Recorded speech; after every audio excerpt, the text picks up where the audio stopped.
Hello, আসসালামু আলাইকুম। চলে আসলাম বিকেলবেলা নাস্তা নিয়ে। প্রতিদিন বিকেল বা সন্ধ্যার সময় আমার টেনশন থাকে যে বাচ্চাদের কী নাস্তা দেওয়া যায়। তো ঈদের সময়কালীন তো সবার ঘরে সেমাই থাকে।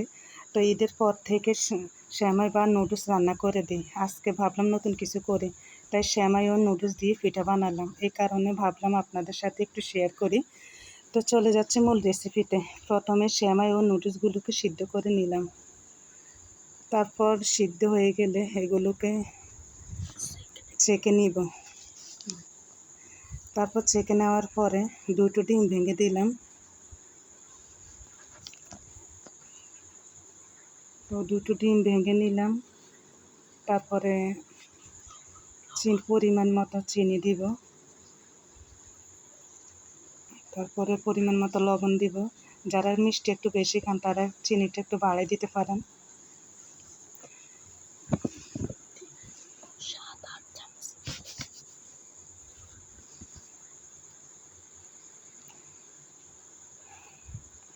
আর এক বাটি নারকেল দিলাম। চাইলে কেউ বেশি দিতে পারেন নারকেল, আবার কেউ কমও দিতে পারেন। আর 2 প্যাকেট দুধের গুঁড়া দিয়ে অ্যাড করলাম। চাইলে কেউ বেশি দিতে পারেন, আবার কমও দিতে পারেন। তো আমি 2 প্যাকেট ইউজ করলাম 10 টাকা দামের, কেউ বেশিও দিতে পারেন। তারপর এগুলোকে ভালোভাবে মেখে মিশ্রণটা ভালো করে মেখে নিলাম।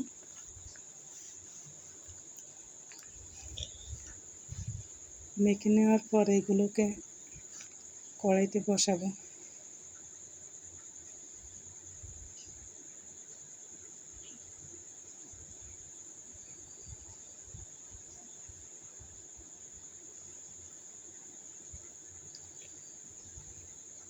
তারপর তেল গরম হওয়ার পরে এগুলোকে আস্তে আস্তে দিয়ে দেব। এগুলো মৃদু আগুনে একটু ভেজে নেব। বেশি আগুন দেওয়া যাবে না, না হলে পুড়ে যাওয়ার সম্ভাবনা আছে। তাই আমি মৃদু আগুন দিয়ে এগুলোকে আস্তে আস্তে ভাজলাম। মুচমুচে ভাজা হয়ে গেলে তারপর এগুলোকে তুলে নেব।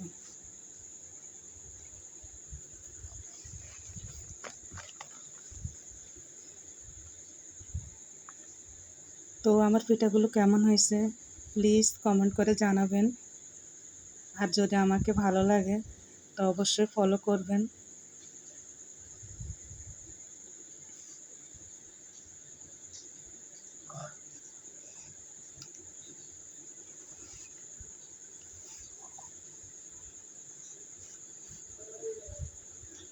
দেখুন কি সুন্দর হয়েছে, পিঠার কালারগুলো অনেক সুন্দর হয়েছে, মচমচে হয়েছে।